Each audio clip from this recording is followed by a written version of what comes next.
welcome back to Drawing for Kids. To start off, let's go over what material you'll need. You need some Crayola markers, which you can use any color markers that you like. Next, you also need some paper. In addition to that, you'll need some black markers, such as Sharpies. Okay, so as I'm going along, I'll go step by step on how to draw this character, but I really like to invite you to add your own little twist to it to make it your own. There's no pressure to necessarily draw exactly what I have, but let's use that as a guidance to see what we can come up with. As always, remember to add in a little bit of your imagination to make it your own. You can do this drawing with your family and friends, and at the end of it, maybe check out how everybody's drawing turned out at the very end.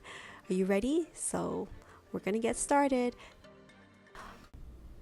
For today's drawing, we're gonna be doing something more spring, and it's going to be a collection of different characters and flowers. So let's call it the Spring Froggy. Okay, so let's start off with our white piece of paper and using my black marker to add in some outlines. So I'm gonna start with my frog. So 2 semicircles, and we're connecting it with a line in the middle. Okay, next we're gonna start working on some of the flowers that's gonna be on the bottom.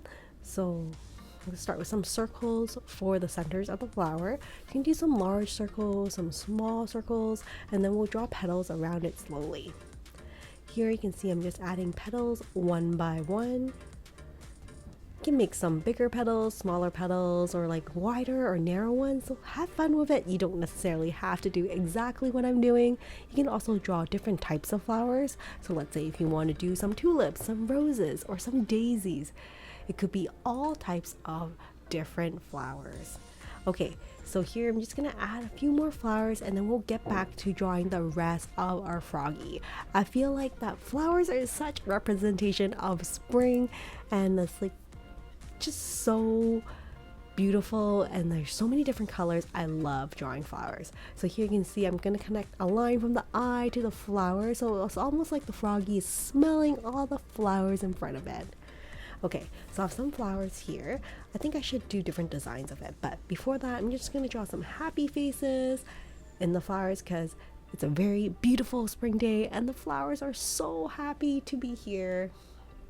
You can see here I'm going to draw maybe like some tulips, like different types of flowers. Doesn't necessarily have to be like the traditional flowers with the centers and the petals around it, so have fun with it.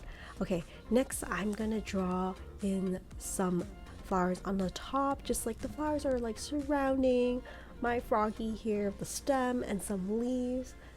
I'm looking forward very much to coloring this because I love coloring flowers. There's so many different colors you can go with. For the froggy's eyes, I'm gonna have the froggy's eyes like closed, so it's like a semicircle, and I'll just draw a little leaf that kind of branches off his forehead. Okay, from there the mouth, I'm gonna do a semicircle for the mouth. If you like, you can change it up and have the froggy have its mouth open or closed, surprise. Even for the eyes, you don't necessarily have to have the eyes closed. You can draw in like round circled for the black for the center of the eye. You can have larger eyes or smaller eyes, but after adding in a couple more flowers, I think I'm almost ready. I think the outline is pretty much done and we're ready to color, which I am like so excited about. The drawing is already so cute, so let's start with our lime green here and just color in the froggy. You can see I'm trying my best to color within the lines and just making sure I don't leave any white gaps. Of course, I try my best. It doesn't always work out, but that's okay. Part of it is just enjoying the process and having fun with your drawing.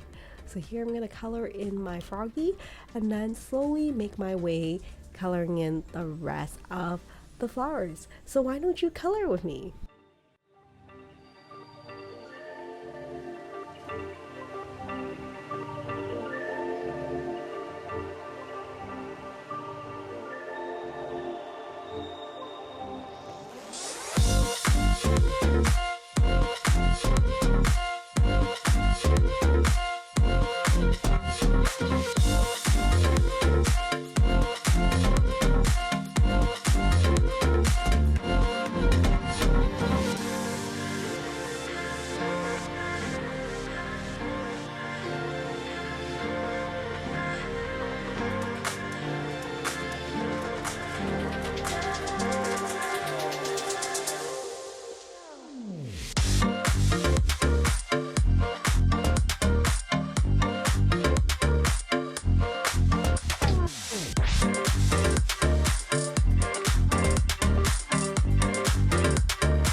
So wrapping up, I'm just going to use some paint for the blush for our froggy here, and I'm pretty much done.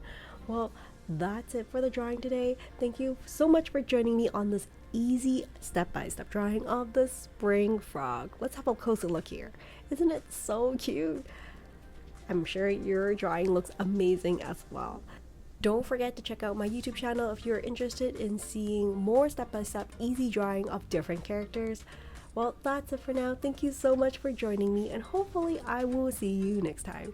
Take care and stay creative, everyone. Bye for now.